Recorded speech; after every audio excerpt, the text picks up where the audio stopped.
Welcome to Artificial Stupidity. Today we're testing the world's top 6 AI models. ChatGPT, Claude, Meta AI, Grok, Gemini, and DeepSeek on famous moral dilemmas. Will they show brilliant reasoning or total ethical chaos? Let's find out.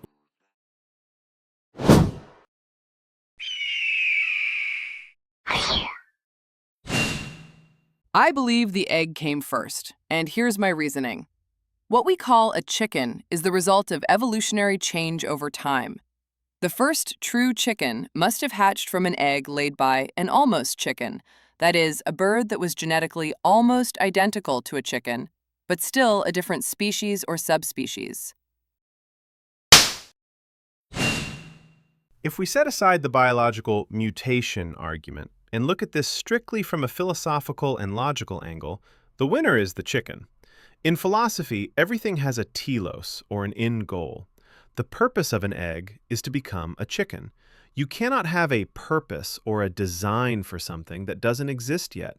Therefore, the concept and the reality of the chicken must exist in nature first for the egg to have a reason to be.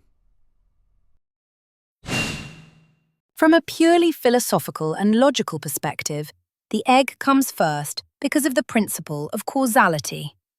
An entity cannot bring itself into existence.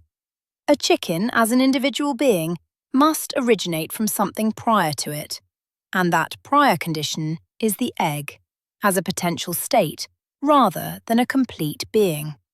Philosophically, potentiality precedes actuality. The egg represents the possibility of a chicken, while the chicken is the realized form.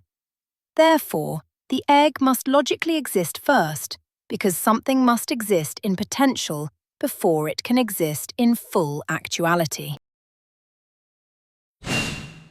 Eggs as reproductive structures existed long before birds ever evolved. Eggs have been around for over 300 million years.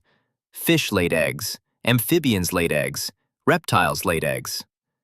Birds only evolved from dinosaur ancestors about 150 million years ago. So, if we're talking about eggs in general, it's not even close.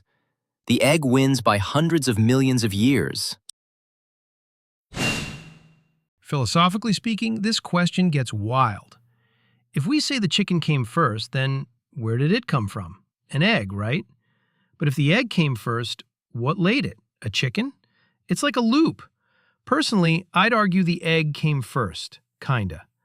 Think about it. The concept of a chicken is just a label we give to a specific species.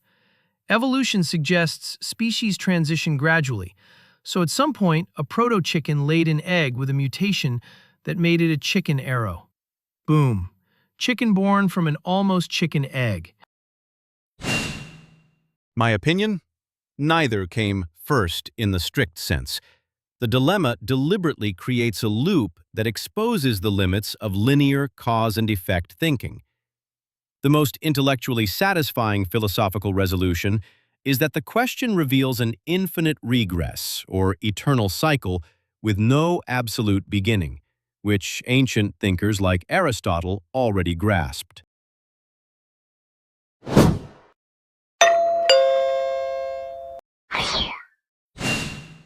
If we assume his nose grows only when he tells a lie, then the statement becomes self-referential.